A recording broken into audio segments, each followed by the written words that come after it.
Okay, so I need to talk to you guys about doing this project with the coil pots. The minimum for the height is going to be 8 inches tall. Guys, hello. Let me get through this.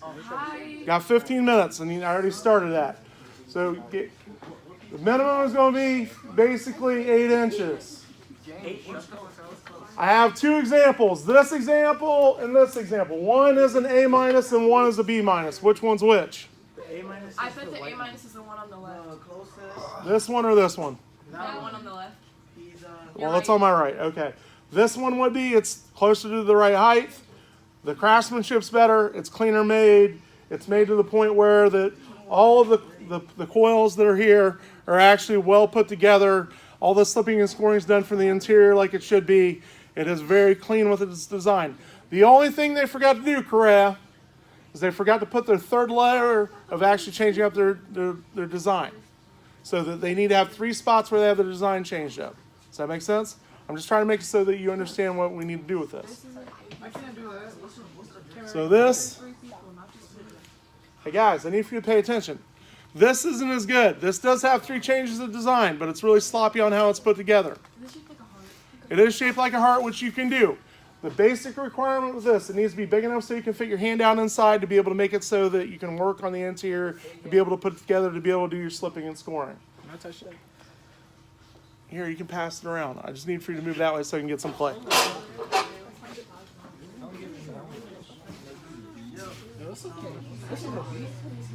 Be a low beat. The other one's actually better made. Well, this is actually easier. We're not working on the potter's wheel. We're doing this by hand, which I'm getting ready to show you that right now. Okay? So to make the base, you need a small piece of clay about this size. You do not need to wedge the clay.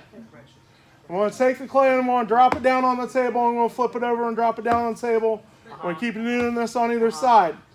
I'm doing this to flatten it out to make it so that it doesn't have air in it.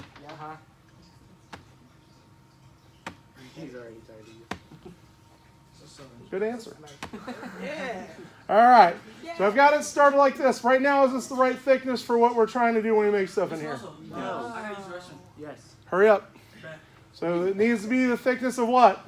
Pancake. What are these? Oh. Pencil thick, like we made everything in She here. said that's the. So we need to keep doing that and dropping it back and forth to thin this out. That's a pancake. Yeah, that's pretty good. Pancake is something you eat. The pencil, we need to pay attention to the thickness in here when we're trying to make our objects. We make stuff too thick. If we put it in the kiln, it won't make it through. It'll blow up. So I'm making and creating this slab by picking it up and flipping it over. Notice that I'm not jumping up and down when I'm doing this to thin this out. All I have to do is carefully flip it over. You don't have to really throw this down very hard to get it thin out. Just the momentum of the clay by flipping it over, stretching it out.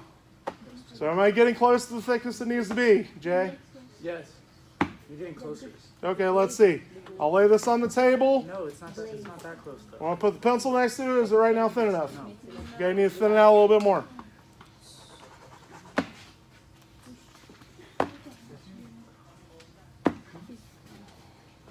Okay, now I think I'm close enough. I'll do one last time. All right. So the shape needs to be big enough so you can fit your hand out inside of it so you can work in the interior. You need to make it so that it can be access to be able to slip and score to be able to put the coils together. The shape that I'm going to do a football shape. It would work for being one of the shapes. You could do round. You could do heart-shaped. I do not care as long as you can fit your hand out inside of it to make it so that you can work in the interior. There's also a lump of something underneath the table there that just made it so I cut my edge a little crooked, but it'll work. The clay straps that just came off from this, you do not want to reuse.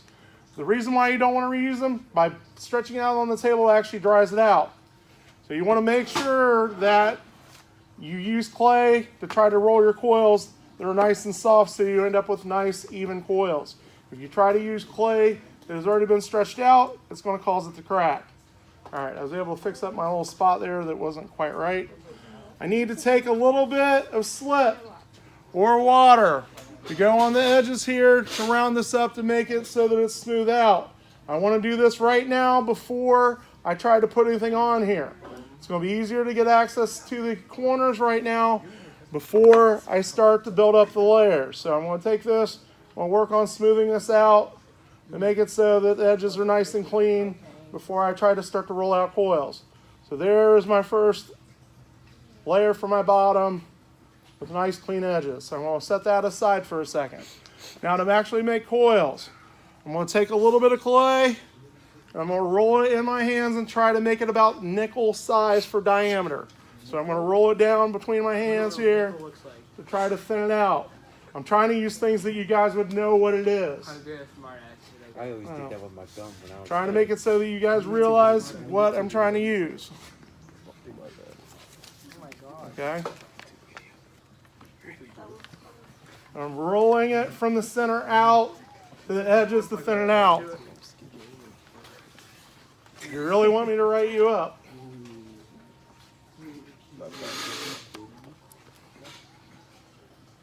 Okay. So I've got this started. Jay, Yes. is this my right thickness yet? Nope. Okay, so there's too much clay here. So I can take this and cut this in half and come back to this piece in a second. But I don't want to leave it too long because it will start to dry out. If I leave this out any sort of length of time, I need to wrap it up in a plastic bag so it doesn't dry out. So if I leave it more than a couple of minutes, I need to wrap it up. If not, I'm not going to be able to finish rolling it out. So again, I'm working from the center, working my way out. I'm trying to make it the thickness of a pencil. The canvas is going to be really important to use to make it so that it doesn't stick and so you can get a nice even coil. So Jay, is this really close to the thickness it needs to be? Yes.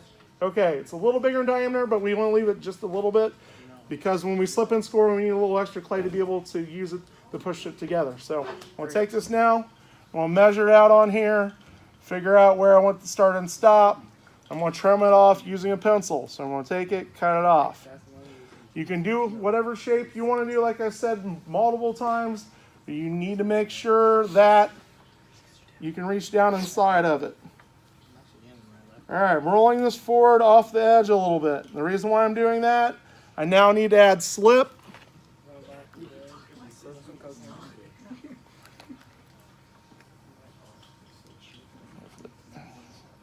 Turn this so the camera can see it. Add slip. And now I need to score. So I'm going to take my pencil tip and I'm going to cut through both coils at the same time from the top to the bottom. It's helpful if I actually support this while I do this to make it so that I don't crush it down while I'm trying to get the two parts to stay together. So I'm taking the tip of the pencil and pushing it both into the slab of clay and through the coil to make it so I'm joining both things together.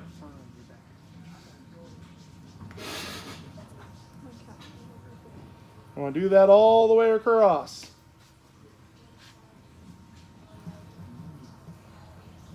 So now I'm going to take the coil and I'm going to roll it back a little bit to start to push it back on. I'm going to do that nice and even. I'm going to turn it so I can see what I'm doing and making sure that I'm right to the edge. Wow, that rolled back on me. All right.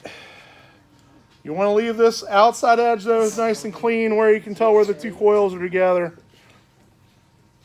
Or in this case, the slab to the coil. So it's going to have a nice clean line. I'm going to take the back end of my pencil where I slipped and scored, and I'm going to work on pushing the two pieces together. I'm going to do that on each layer that I do. So that's what's going to hold that in place.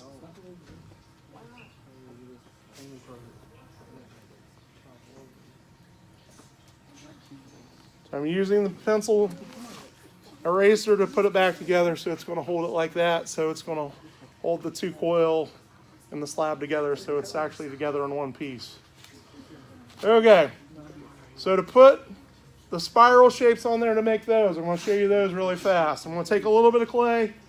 I'm going to start to roll it out in my hands. I'm going to go a little thinner than I went last time because this isn't going to be quite as long. I'm going to get my canvas straightened up here. I'm going to roll out from the center. I'm going to make a coil here that I'm going to end up rolling up to show you guys how to do on the spiral. So I'm going to go again a little bit thicker than the pencil, but really close to the thickness of the pencil, so 3/8 of an inch. That's what we're trying to shoot for. To make my spiral, I need about half of this. I'm going to cut this in half. I'm going to start from the outer edge, and I'm going to roll in. And this is how I'm going to get my spiral shape started. If you roll it out too long, it will want to crack. It's starting to want to crack on me some. I was able to get it to recover there and get it back together. But we want this as clean as possible. The backside part is how I want to get it all to stay. I'm going to use a little bit of slip, put it over the whole thing. I'm going to take the tip of my pencil. I'm going to start from the center and do scoring lines where I'm going from the middle, working my way all out, all the way around.